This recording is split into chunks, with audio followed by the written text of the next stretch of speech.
Good, we are back in the next match. We still have 3 to go. We have now our compound junior women gold medal match here in Yankton, South Dakota, in the fantastic NFA Easton Archery Center, with a special guest, with a very strong supporter of the Center of Archery, Industry, World Archery, NFAA, Factory, Mr. Greg Easton. Welcome, Greg. Thank you for coming by. Well, thank you, Juan Carlos. Appreciate the welcome. Good to be here. I'm happy to be watching some archery, and now you put me to work. You were having too much fun there with the VIPs and moving around, and say, let's talk a bit about archery here in your center, more or less. It's Bruce Center, which, let's say, share with you. Yes. We were talking this morning about all what Easton Foundation is doing for the center, and this is a good proof for it. And having this event here is a proof that investing in center and making the sport better is paying off quite well. So how are you also feeling what you see here when you have seen this center growing from many, many years? Well, it's very exciting. I mean, it's not necessarily what we had envisioned this much of a world event, but Bruce is a big dreamer, as you know, and I think he always envisioned this, and it's great to actually see it here happening. It's a wonderful event. The crowd here and the locals have been so supportive of the event. I think everybody's had a wonderful time. And it's great to see it here. Yeah, it really is. It's the fruition of the view of put the center, attract archery, start attracting archers and people, and then events, and really do what we can to support and grow archery. Indeed, we've discussed this all the week, and people see it.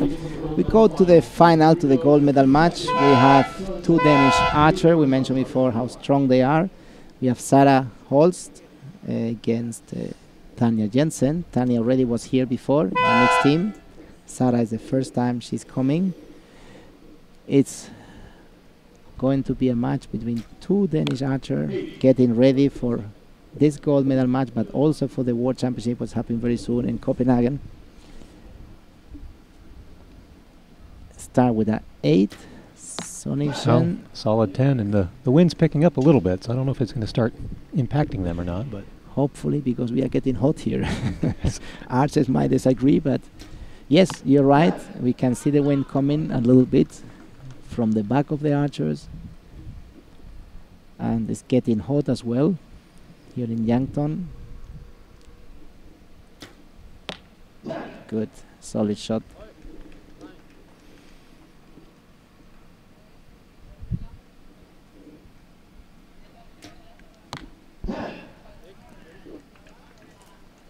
Indeed, these archers know each other very well. For sure, they have training camps and competition and trials in the host country, but they probably are not used to see a venue final.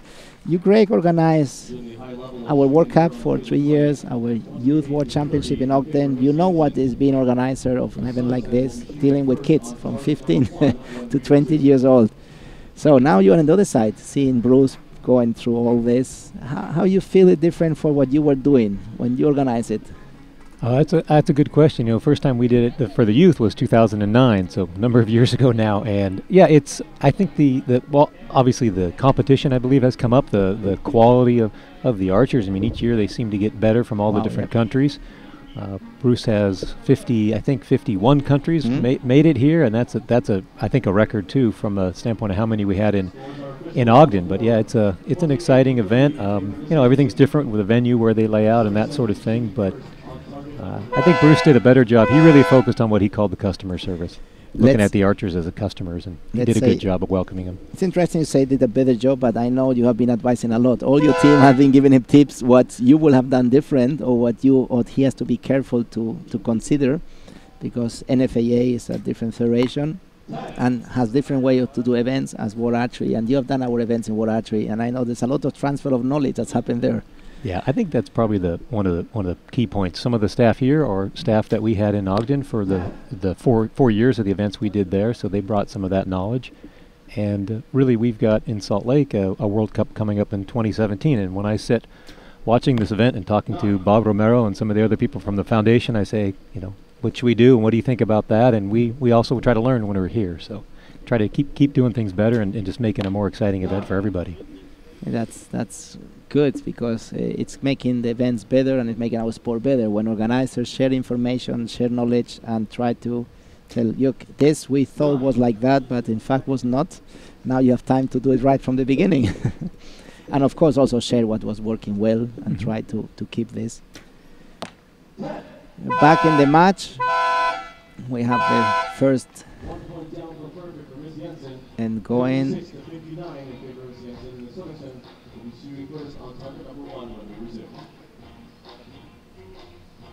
Yep, as you can see, we can see here the arrow runner bringing the arrows back. Arrows are brought back by volunteers from the target to the shooting line. And they have a number of great volunteers here. It helped immensely in Ogden. We had a really good turnout from the public, and the same thing here. It's amazing that people, they'll come and donate their time and really do whatever needs to be done from a job standpoint, and that's so impactful and so helpful for an organizer. Of course, making all this effort to build a venue final, try to make the sport more accessible to spectators. If then they show up is a bit sad. Here is a good turnout. We have a mix of archers and local people coming, passing by, watching a bit the competition, moving around, seeing the center. It's a nice view of the facility that the Easton Foundation have helped to build, to develop, and to give activities inside. We have Jensen leading 59-56, 3 points lead, the first to end.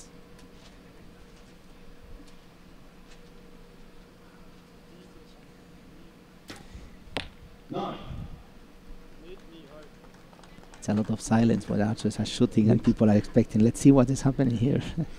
Well, and it's hard. There's not a crowd there's not a team to cheer for or against. They're the same team, so it's harder to get the fans fighting against each other. It's right. We should pick half of the stand cheering for one and half of the stand cheering for the other one. And you'll know as a competitor, I would think it would make a difference when the crowd is behind you and cheering. Does it help? Does it distract? What happens? It does. Let's say you have your own anxiety, your own nerves inside, and when people are cheering and you're able to take out the expression by just smiling and saying thank you, it's making you a bit more calm. Yes, we were talking previous matches how you see the archers trying to get more expression out, laughing, talking, to take this nerve out. When you try to keep it inside, there's a moment that come out with a miss or mistake or a bad shot. So cheering is important. It's not disturbing the archers at all, and it's helping them to go out of this tense situation and enjoy a bit more. We see that there's still a lead of 3 points. They both did 29. Very good score, but we can see tension in the faces. They have their own focus. There's one coach share for the two archers. Yes, yeah, I noticed that earlier. He gets to coach them both. Yes, we saw this 2 days ago with the Korean team. One coach for two archers. It was quite interesting. He took the decision to give advice in each end to one archer. So you say, now I'm your coach, and the next end I'm the coach of the other. Here it seems that he's quite neutral. He gives the score of the archers when they shoot, and he's not giving too much instruction.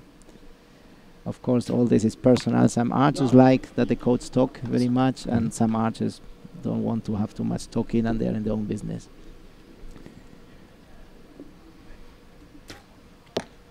We were talking before with Rich Deaton and John Dudley, and John made a good question. What is the piece of equipment I think has made archery better? And we came with the conclusion that was the arrows.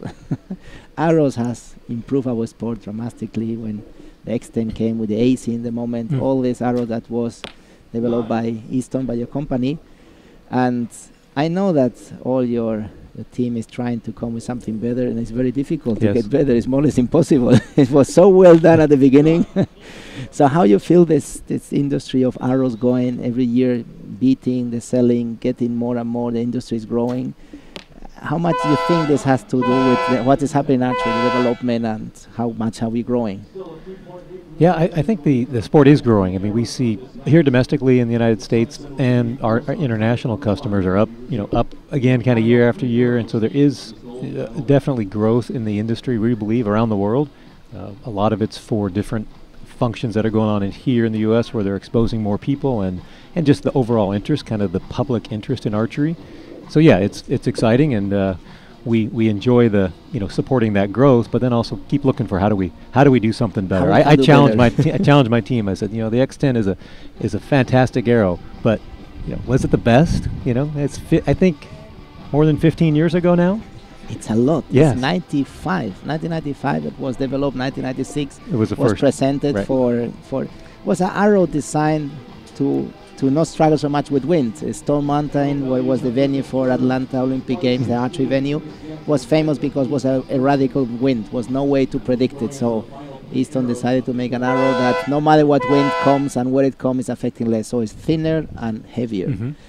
And with a different shape as well. So it's an arrow developed to not struggle with wind, but became in the leading arrows. Everybody's using it, no matter if it's for wind or no wind, because it's so accurate. It's so equal between all the arrows that that they have a challenge how to do it better. Yeah. Well, the archers will all appreciate it, but it really is that accuracy from arrow to arrow, the same weight, the same straightness, the same spine, the stiffness around the arrow. Even the same component fit, how things fit, because all of that does make a difference in the arrow. One of my engineers just the other day talked about how my dad for many years had worked with him, and he was an engineer in statistics and averages, and would say, well, look, on the average, here's what we're doing. And my dad would say, no, an archer does not shoot an average arrow. An archer will shoot this one arrow. Yes. This arrow needs to be perfect, and the next one needs to be perfect. This is Jim Easton, our honorary president for FITA in those times, a man who was a visionary, hard worker, and is a visionary, still, and also saved our sport from the Olympic program, as many of us know. Yes. He makes so many changes, with one of the changes, this format. This match here, the match elimination, and the match is over. Was the fifth end. She kept the lead, and with solid shot again, 29, both archers. And let's say that the coach is happy, no matter who was winning. And now taking out these nerves, and it seems, as we say before, archers are enemies or competitors in the shooting line, but they are friends afterwards. Oh yeah, they're truly happy for each other. 2 medals for the team, so that's great. A gold and a silver, so that's wonderful too. Good match. Yes, not too tight at the end, but it's difficult when in the first or second end you get 3 or 4 points of lead. If the other archers keeping this level, and especially we mentioned before, when the arrow is perfect and the archer make a good shot, it's difficult to come back. It's not too much room for mistakes.